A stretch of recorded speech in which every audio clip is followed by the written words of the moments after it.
গল্পের নাম ভুল থেকে ফেরা। কলমে রুকসাত জাহান।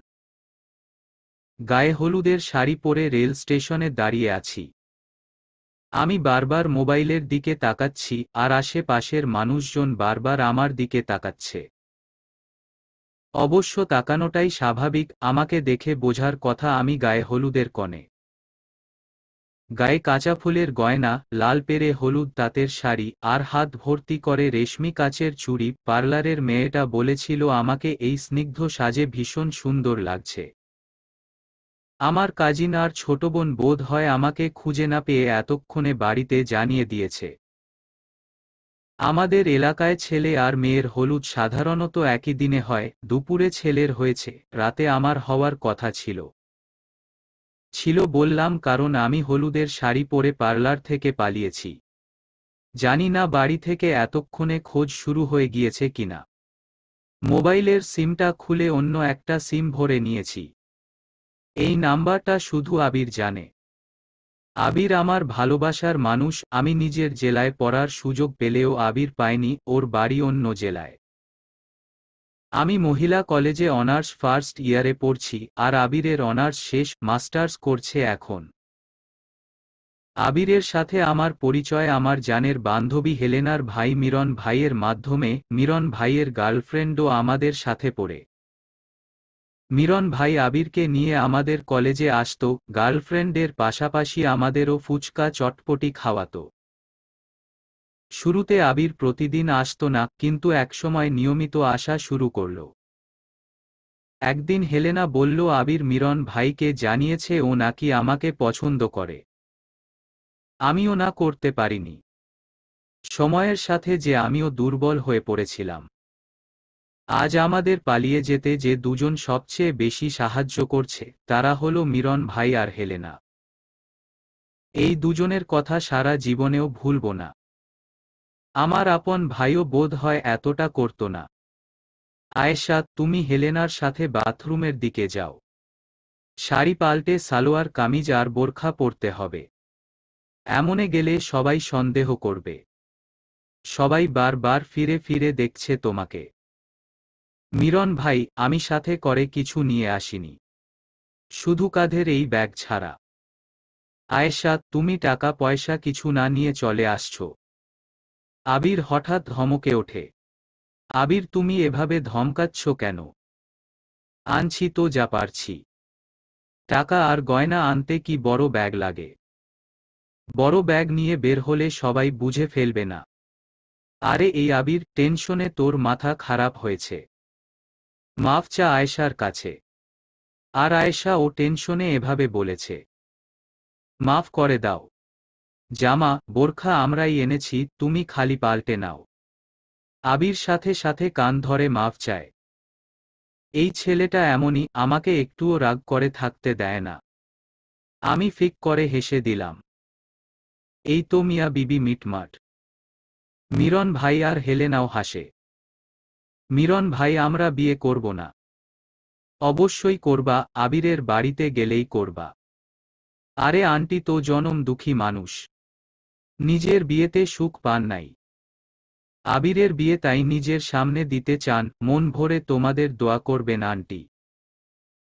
আবির তো আমার দোস্ত না, শুধু আমার ভাই, আর আজ থেকে তুমি ভাবি। তোমরা যাও, নতুন জীবন শুরু কর। এখানকার পরিস্থিতি সব ঠান্ডা হলে হেলেনাকে নিয়ে আমি তোমাদের নতুন জীবন দেখতে আসব। কত ভালো মিরন ভাই। আর আবির তো লাখে একটা। আমার ধারণা বাবার আবিরকে অপছন্দ করার কারণ এটাই যে আবির অন্য জেলার ছেলে, না হলে এমন চমৎকার একজন মানুষকে কেউ না করতে পারে। কি সুন্দর করে কথা বলে, লিখালিখি করে, কত স্বপ্নালু একজন মানুষ। অথচ বাবা বলে এই ছেলের কোনো জীবনের লক্ষ্য নেই, অপদার্থ, রেজাল্ট ভালো না।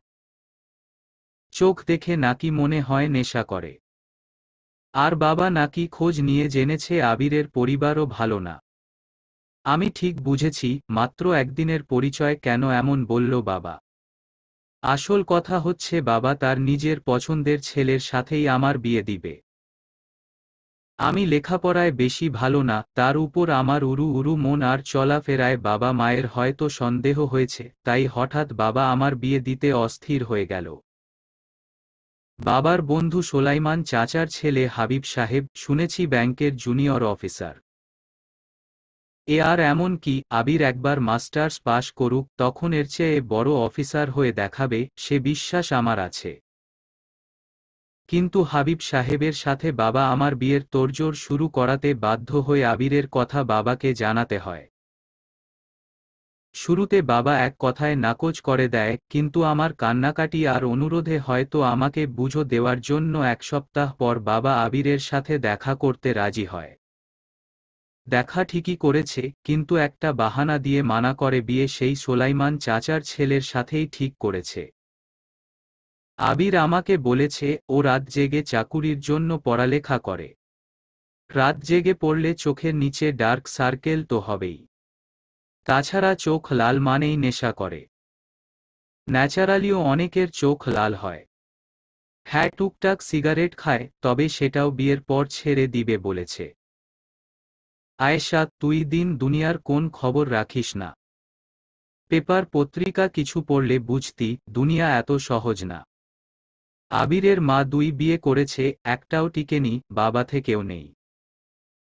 আমি খোঁজ নিয়েছি যাতা পরিবারের ছেলে। আমি মাথা নেড়ে সায় দেই। এসব আমি জানি, আর জানি বলেই আরও বেশি মমতা অনুভব করি। আহারে কতটা কষ্ট আবিরের জীবনে।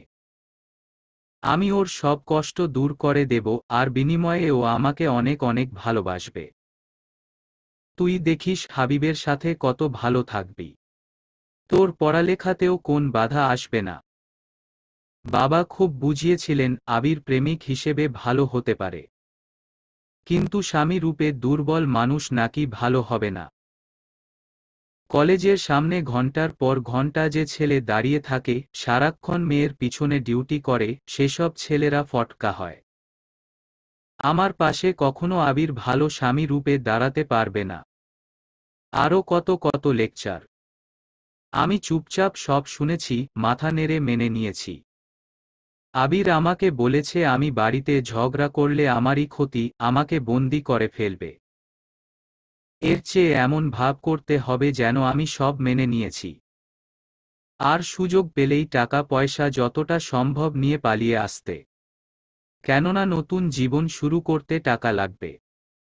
পরে আবির চাকরি পেলে এসব টাকা পয়সা করায় গণ্ডায় হিসাব করে আমি আবার বাড়িতে ফিরিয়ে দেব। রেল স্টেশনের বাথরুমগুলো এত নোংরা, চোখ বন্ধ করে কোনোরকম শাড়িটা খুলে সালোয়ার কামিজ পরেছি। ফুলের গয়নাগুলো খুলে ফেলে দিয়েছি। হেলেনা সাথে করে একটা বোরখাও এনেছে, বোরখা পরলে হঠাৎ কেউ চিনতে পারবে না। এই মেয়েটা আমার জন্য যা করছে, কোনোদিন এই ঋণ শোধ করতে পারবো না। আবিরের গ্রামের বাড়ি গিয়ে সব একটু গুছিয়ে নিয়ে হেলেনা আর মিরন ভাইকে দাওয়াত দেব। আবির একটা ভালো চাকরি পেলে সব একটু গুছিয়ে নিয়ে আবার এখানে ফিরে আসব, বাবা নিশ্চয়ই তখন মাফ করে দিবে। আবির মাথায় ক্যাপ পরে মুখ মাস্ক দিয়ে ঢেকে নিয়েছে। ওর হাত ধরে প্ল্যাটফর্মে হাঁটছি, এখনই ট্রেন আসবে, একবার ট্রেন ছেড়ে দিলে নিশ্চিত। আমার কাঁধে ছোট একটা ব্যাগে বিয়ের জন্য বানানো গয়না আর নগদ 10,000 টাকা। আসার আগে এতটুকুই নিতে পেরেছি। হঠাৎ ভিড়ের ভেতর পরিচিত একটা মুখ ভেসে উঠল, বাবা। হন্যে হয়ে কাউকে খুঁজছে, আমার দৃষ্টি অনুসরণ করে আবিরও বাবাকে দেখতে পেয়েছে। ট্রেন প্ল্যাটফর্মে এসে গিয়েছে, আবির দ্রুত আমার হাত ধরে টেনে নিয়ে ট্রেনে উঠতে গেল। ভিড়ের ভেতর এখন আর বাবার মুখটা দেখতে পাচ্ছি না। বুকটা মোচড় দিয়ে উঠল, কি অসহায় আর কান্না ভেজা ছিল বাবার মুখখানি। আমি বারবার ফিরে ফিরে সেই মুখখানি দেখছি। আস্তে আস্তে বাবা দৃষ্টিসীমার আড়ালে চলে গেল। ট্রেন ছেড়ে দেওয়ার হুইসেল বাজছে। আমি উঠে দাঁড়িয়েছি। আমি যাব না বাবাকে এভাবে ফেলে। বাবা কিভাবে ভিড়ের ভেতর খুঁজছিল আমাকে। আমি উঠে দাঁড়াতেই আবির আমার হাত টেনে ধরে। আয়েশা, কি করো? ট্রেন ছেড়ে দিবে। আবির, আমি যাব না। বাবা কেমন কাঁদছিল। নেমে যাব আমি। তুমি এখান থেকে গিয়ে ওই ছেলেকে বিয়ে করবা, তাই না? ঠিক আছে, যাও। তুমি গেলে আমি কিন্তু আত্মহত্যা করব। আর মনে রেখো, আমার মৃত্যুর জন্য তুমি দায়ী হবে। আমি আবার ধপ করে বসে গেলাম। আর যাই হোক, আবিরকে মৃত্যুর মুখে ফেলে যেতে পারবো না। এই ছেলে খুব পাগল। একবার আমি রাগ করে 2 দিন কথা বলছিলাম না বলে হাতের রগ কেটে ফেলেছিল। মিরন ভাই সময়মতো হাসপাতালে না নিয়ে গেলে সেবার আমি আবিরকে হারিয়ে ফেলতাম। ট্রেন চলতে শুরু করেছে, পেছনে ফেলে আসছি আমার প্রিয় বাবা, আমার মা, আমার ছোটবেলা, আমার শৈশব, আমার প্রিয় শহর। আয়েশা, বাড়িতে কথা বলেছ? না। কেন বলো নাই? লজ্জা লাগে। আবির একটা কুৎসিত গালি দিয়েছে। আমি নির্বিকার ভঙ্গিতে কাপড় ভাঁজ করছি। কয়েক মাস আগেও আমি এটা চিন্তা করতে পারতাম না যে আবির আমাকে এমন নোংরা ভাষায় গালি দিতে পারে। এখন সব গা শোয়া হয়ে গিয়েছে। তরকারিতে লবণ কম হলে গালি, কথার পিঠে কথার উত্তর দিলে গালি, সময়ে সময়ে গালির সাথে একটা চর। এগুলো এখন আর দুঃস্বপ্ন মনে হয় না। আমি আসলে একটা ঘোরের জগতে চলে গিয়েছি। এই সব একটা কল্পনা মনে হয়। সমাধানের আশায় মিরন ভাইকে ফোন দিয়ে একদিন সব বলেছিলাম। ভাই কোনো সাহায্য করতে তো পারেননি। বরং ফলাফল হয়েছে আরও খারাপ। মিরন ভাইকে জড়িয়ে জড়িয়ে অনেকগুলো নোংরা কথা শুনেছি। হেলেনাকে বলার চেষ্টা করেছিলাম, হেলেনা ঠিকমতো শুনলই না। ওর নাকি বিয়ে হয়ে গিয়েছে, শ্বশুরবাড়ির লোকেরা এসব জানতে পারলে পছন্দ করবে না। আমার মতো ঘর পালানো মেয়ের সাথে কথা বললে শ্বশুর শাশুড়ি ওকেও খারাপ ভাববে। পাতানো ভাই আর পাতানো বোন বোধ হয় এমনই হয়। ওরা সবাই আমাকে প্রেমের নৌকায় ওঠার সাহস দিয়ে নিজেরা কুলেই থেকে গেল। এখন বান্ধবীর কাছে আমি হয়ে গেলাম খারাপ মেয়ে। মিরন ভাইয়ের কাছে হয়ে গেলাম উপদ্রব। আবিরের সাথে আমার সংসারের আজ 7 মাস 23 দিন। যে প্রেম, ভালোবাসা আর আবেগ আমাকে ঘর ছাড়তে বাধ্য করেছিল, তার কিছুই অবশ্য এখন আর অবশিষ্ট নেই। আমি যেখানে আছি এটা ঠিক শ্বশুরবাড়ি বলা যায় কিনা জানি না। তবে এটা আমার নানা শ্বশুরের বাড়ি। আমার শাশুড়ির 2 বিয়ের একটাও টিকেনি, আর আবিরের দাদার বাড়ির সাথে কোনো যোগাযোগ নেই। আবির আর আমার শাশুড়ি থাকেন আমার নানা শ্বশুরের দিয়ে যাওয়া জায়গায়। টাউনের বুকে একটু নিচু এলাকায় এই বাড়ি। গলির রাস্তা যেমন অপ্রশস্ত, তেমনই ভাঙা গর্ত। বাড়ি বলতে এক সারিতে 6টা, আরেক সারিতে 4টা টিনের ঘর। একটা ঘরে 2টো করে রুম, রান্নাঘর আর বাথরুম সবার জন্য কমন। উঠানের এক কোণায় গোসলখানা, যার চারদিকে বেড়ার ছাউনি দেওয়া, উপরের দিকটা খোলা। মাঝে একটা পানির কল, বড় বালতি আর ভাঙা হাতলের মগ। হাতল ছাড়া মগটা সবসময় পানিতে থাকে বলে কেমন পিচ্ছিল। গোসলের সময় এই পিচ্ছিল হাতে লাগলে আমার গা ঘিন ঘিন করে। কিন্তু ভুলেও আর মগ বদলাতে বলি না। একবার বলেছিলাম, আমার শাশুড়ি বাপ মা তুলে যেই কথাটা বললেন, এরপর আর সাহস হয়নি বলার। এই বাড়িতে নিত্যদিন ঝগড়াঝাঁটি লেগেই থাকে। আমার নানা শ্বশুর 2 ছেলেকে দিয়েছেন 4টা করে, মোট 8টা ঘর, আর আমার শাশুড়িকে 2টো ঘর। 2টো ঘরের একটায় আমরা থাকি, আরেকটা ভাড়া দেওয়া। এই ঘরগুলোতে নিত্য ঝুট ঝামেলা লেগেই থাকে। এর ঘরের ছেলে ওর ঘরের বউকে ইশারা করেছে, অমুকের বউয়ের সাথে তমুকের বউয়ের চুলা ভাগাভাগি নিয়ে ঝগড়া। গোসলখানা নিয়ে ঝগড়া, একটা বাথরুমে জায়গা পাওয়া নিয়ে ঝগড়া। এইসব দেখে শুরুতে ভয় লাগতো, নোংরা মনে হতো। জীবনে আমি এমন পরিবেশ দেখিনি। আমার শাশুড়িও কম যান না, ভাইয়ের বউদের সাথে ওনার নিত্য খিটমিট চলে। দেখতে দেখতে এসবই এখন গা সয়ে গিয়েছে। শুরুটা এমন ছিল না। আবিরের হাত ধরে যখন এই বাড়িতে ঢুকি, একদমই অন্য রকম অভ্যর্থনা পেয়েছিলাম। আমার শাশুড়ি, 2 মামি শাশুড়ি, বাড়ির ভাড়াটিয়ারা সবাই মিলে হাস্যরস করেই আমাকে ঘরে তুলেছে। মৌলানা ডেকে সেদিন রাতেই আমার বিয়ে পড়ানো হয়। আমার মুখ তুলে সবাই চাঁদের সাথেও তুলনা দিয়েছিল। মিথ্যা বলবো না, সবার কথায়, হাসিতে আর নতুন জীবনের উত্তেজনায় বাবার কান্নাভেজা মুখটা আমার চোখের সামনে থেকে সরে গিয়েছিল। মনে হচ্ছিল ভুল করিনি, মনে হচ্ছিল এই তো সুখ। রাতে আমাদের একা ছেড়ে দিয়ে শাশুড়ি মা মামার ঘরে গিয়ে শুয়েছিলেন। প্রতিটি ঘরে যে দুটো করে রুম আছে তার মাঝে কোনো দরজা নেই। আমাদের ঘরে 2 রুমের মাঝে লাল রঙের পর্দা ঝুলছে। নবদম্পতিকে তাই পুরোটা ঘর ছেড়ে দিয়ে শাশুড়ি মা চলে ভাইয়ের ঘরে গিয়েছিলেন সেদিন। সেই রাতে আবির উন্মত্ত হয়ে গিয়েছিল, প্রেমের কথা বলা, রূপের প্রশংসা করা, এ ধরনের কাজে সময় নষ্ট না করে সরাসরি ভোগে ঝাঁপিয়ে পড়েছিল। আমি ভাবলাম খারাপ কি, সবার বাসর কি একরকম হয়? প্রেম ভালোবাসার কথা তো অনেক শুনেছি, আজ না হয় ওর উন্মত্ততাকেই প্রেম ভাবি। তাই তো ওর আচর, কামড়, ওর দেওয়া ব্যথা সব প্রথম রাতের ভালোবাসা হিসেবেই গ্রহণ করেছি। তবে এখন বুঝতে পারি, আবিরের কাছে শারীরিক ভালোবাসাটাই এমনই, শারীরিক সম্পর্ক বলতে ও এমন হিংস্রতাই স্বাভাবিক মনে করে। তবে ব্যথা পেলেও এখন আর টু শব্দটা করি না। এখন তো আর শাশুড়ি রাতে অন্য ঘরে যায় না। আমার গোঙানি হুটোপুটির শব্দ পেলে গালি দিয়ে ওঠেন। ওই খান কি, রোজ রাতে তোর এই এক তামসা? লাথি দিয়া এসব মাগিরে বাইর করণ দরকার। নটিগিরির জন্যে এক রাইত যদি শান্তিতে ঘুমাইতে পারতাম। গালি যা খাই আমি একাই খাই, আবিরকে শাশুড়ি কিছু বলেন না। চুপচাপ এখন তাই আবিরের অত্যাচার সয়ে যাই। আয়েশা, ফোন দাও। আমার সামনে দাও। আমি ফোন হাতে নেই না। গত 7 মাসে আমি আব্বাকে ফোন দেওয়ার সাহস পাইনি।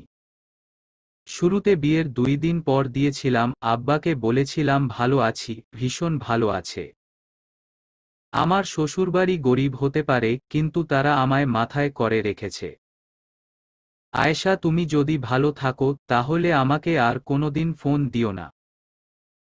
তোমাকে মাফ করা সম্ভব না, তবে আমি নিখোঁজ মামলা তুলে নেব। গয়নাগুলো তোমার বিয়ের জন্যই বানানো, সেগুলো নিয়েছো বলে চোর বলবো না। কিন্তু তোমার ছোট আরও 2টো বোন আছে, তুমি তোমার সাথে ওদের জন্যও জীবনটা কঠিন করে গিয়েছ। তারপরও আমি আর তোমার মা চাই তুমি ভালো থাকো, আমাদের যেন তোমার কখনো না লাগে। কিন্তু যদি কখনো মনে হয় ভুল করেছ, আর ফিরে আসতে চাও, তাহলে এই নাম্বার তো রইলই। বাবার কথাগুলো খুব মনে লেগেছিল, বাবা কি দোয়া করেছে না অভিশাপ দিয়েছে তা তখন বুঝতে পারছিলাম না। তবে মনে মনে ওয়াদা করেছিলাম, বাবাকে প্রমাণ করে ছাড়ব আমি ভুল করিনি, সুখে আছি, ভীষণ সুখে।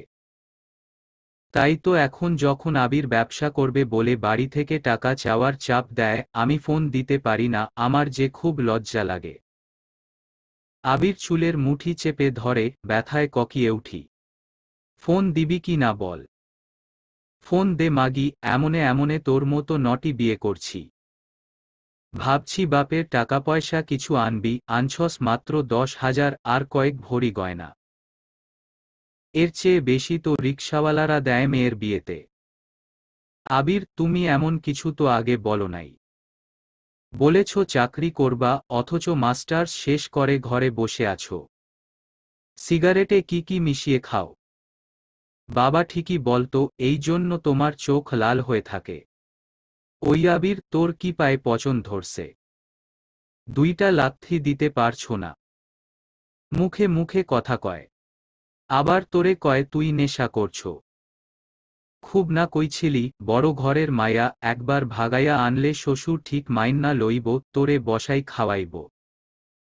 আর এখন ফোন দিয়া বাপে মায়ার খোঁজ পর্যন্ত নেয় না।